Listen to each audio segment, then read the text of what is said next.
But you must begin to break out of those captivations of disappointments and move into a realm where you're totally free from everything that the devil sent to depress you or to bring heaviness in your life. Look at your neighbor and say, neighbor, I will not be depressed today. So as a matter of fact, I will not be depressed another day in my life. In his presence is fullness of joy, and at his right hand is pleasure forevermore. When you're in his presence, you're full of joy. Okay, and then we dealt with number 5. This is important. Fasting is the key to living a powerful single life devoted to Christ. We shared with you that this was for the singles, but it's also for the married people. Hallelujah. Fasting breaks every form of perversion from your life. If you are not operating in total power, if you're not operating in the realms of the spirit of wisdom in the Holy Spirit, it's because there's some perversion there. There's something that is keeping you unclean, that is stopping you from moving into the presence of God. Don't you know that there's unclean spirits that will attach itself to you, attach itself to your mind, so that you will not fellowship with God? So you can be in a relationship with God, but not in what? Because God never fellowship with the unclean. So when you fasting detoxifies you from everything that is attaching itself to you to make you unclean. Hallelujah. So if you've been struggling with anything that's any unclean spirit, fasting breaks the power of unclean spirits off you. Your body is literally the temple of the Holy Spirit. And the Holy Spirit must be magnified in you so that Christ may be vibrant in you. I think Paul puts it this way in Philippians chapter 1. He says, for me to live is Christ and to die is gain. But he says, what about whether I live in the body or not, let Christ be magnified. How many want Christ to be magnified? Well, fasting is one of those secrets that magnifies Christ within you. It brings you to a place where people don't recognize you. They see nothing but the Christ in you. Hallelujah. Now, I want to take you out to Colossians. Go to Colossians chapter 1, verse 27. I want y'all to see this. Colossians chapter 1, verse 27. I was going to share something else. Hallelujah. Just let me flow. But I know it says Christ in you the hope of glory. Christ is in you the hope of glory. So when you fast, you cannot be hopeless. When you fast, you cannot be hopeless. And what does it mean to be hopeless? Without goals.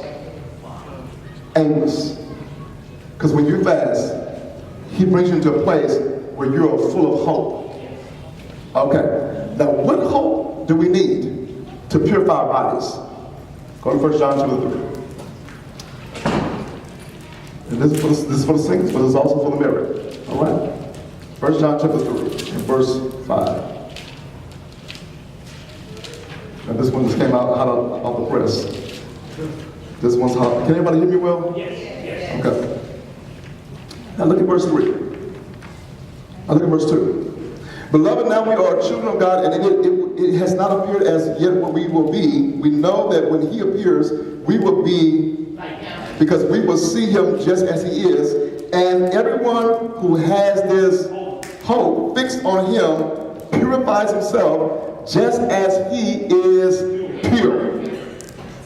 So when you fast, fasting revives the hope of glory within you so that you will live a purified life. The more purified your life is, the more you can identify yourself with the life of Christ. I don't think you have no how powerful it is.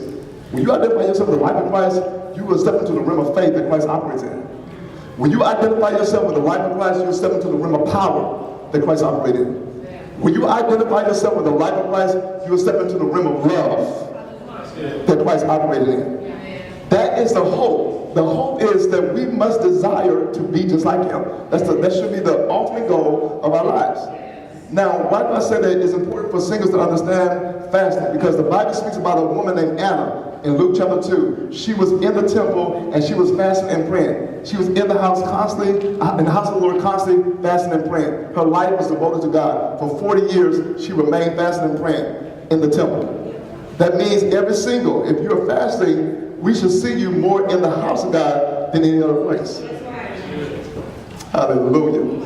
That means that if you are fasting and living a consecrated life, you should be operating more gifts than some of the married people. Because you're literally married with Christ. And if Christ is in you, he's the hope of glory. He operates in supernatural miracles, supernatural signs and wonders that comes from his presence. Amen? Amen. Okay, now 1 Thessalonians chapter 4. May this fast detoxify you. May this fast cleanse you. May this fast revive hope in you. Amen. Amen. 1 Thessalonians chapter 4. Let me look God's word. Amen. It's right before Timothy. Now I got to move quickly because we have a lot to cover. And verse 3, actually verse 2. This is what Paul tells the church of Thessalonica. For you know that what commandments we gave you by the authority of the Lord Jesus, for this is the will of God, your sanctification, that is, that you abstain from fornication, that each of you know how to possess his own vessel and sanctification and honor. So when you begin to fast, it literally cleanses out the urges to want to fornicate or violate the body that Christ has redeemed. Amen. You have literally been bought with a price.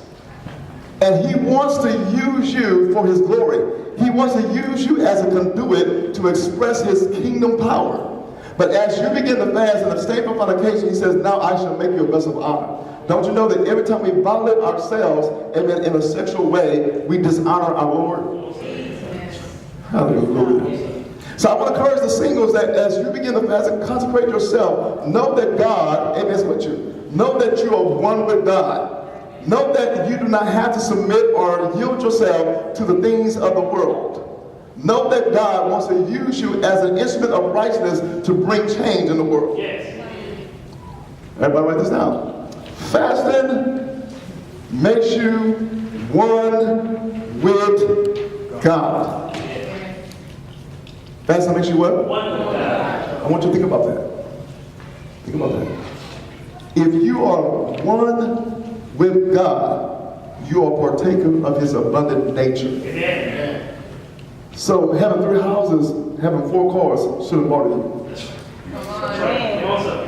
right. Having abundance in your life shouldn't disturb you. That's right. Because your God is an abundant God. Do you think God is concerned about you having 4 cars or 5 cars? No. Do you think he's concerned about you having lots of houses? No. He is concerned about you dividing yourself from him. He's concerned about you divorcing yourself from him, but he's not concerned about you having abundance, because the moment you get into God's oneness, you can operate in abundance. Yes, sir. Yes, sir. So sin, watch this, separates you from the abundance of God. Sin separates you from God, and if it separates you from God, it causes you not to operate in his abundance. So I'm trying to tell you that the moment you begin to cleanse your body and make sure that your body is yield your body to God as a living sacrifice, is the moment that you can partake of his abundant nature. Amen. Things will come to you automatically. Things that you've been seeking for, it will come to you automatically. Amen. Blessings will come. The blessings that make it rich and add no sorrow to it will come to your life. Amen. Hallelujah. You will begin to eat the riches of the Gentiles. Once you begin to allow God to fully indwell in you, there will be nothing that will harm you. Because in him there is no failure. So as you begin to fast, you come into that oneness with God, you come into that frequency with God, you come into that vibration with God, where you're not disturbed by nothing else. Think about that. You're literally one or in sync with God. That means that anything that God desires for you must come to you. Yeah. See, can I submit to you that the secret of fasting is that once they put you into that oneness with God, you would never lack nothing in your life. Amen. There will be no folly operating in your life. What is folly? Folly is foolishness. Folly is doing things that are against the will of God. That's what the devil is trying to do. The devil will do everything to you to stop you from becoming one with God so that you can operate in folly and receive curses instead of blessings.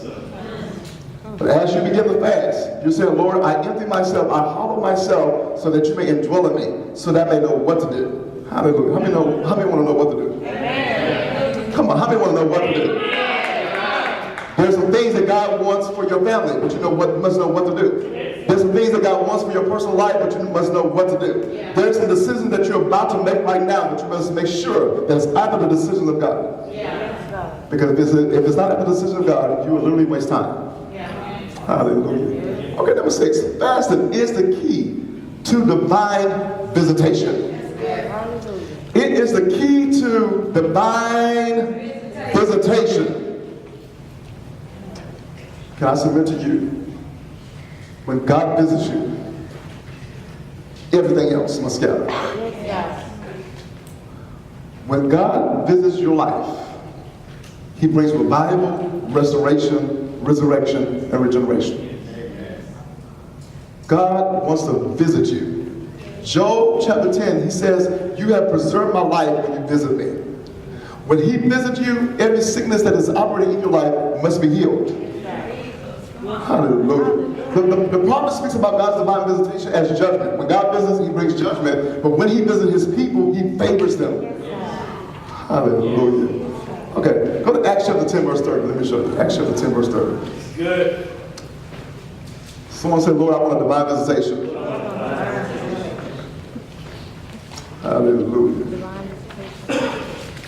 When you have the divine visitation, doors will open. Yes, amen. When you have the divine visitation, there will be nothing hard to get. Everything will become possible. Now, verse 30 says that Cornelius said, 4 days ago, to this hour I was praying in my house during the 9th hour, and behold, a man stood before me in shining garments. That's the New American Standard Version. But when you look at the King James Version, we see clearly what was going on with Cornelius' life. He said 4 days ago while I was fasting. Does your translation say that? Yes. While I was fasting, right?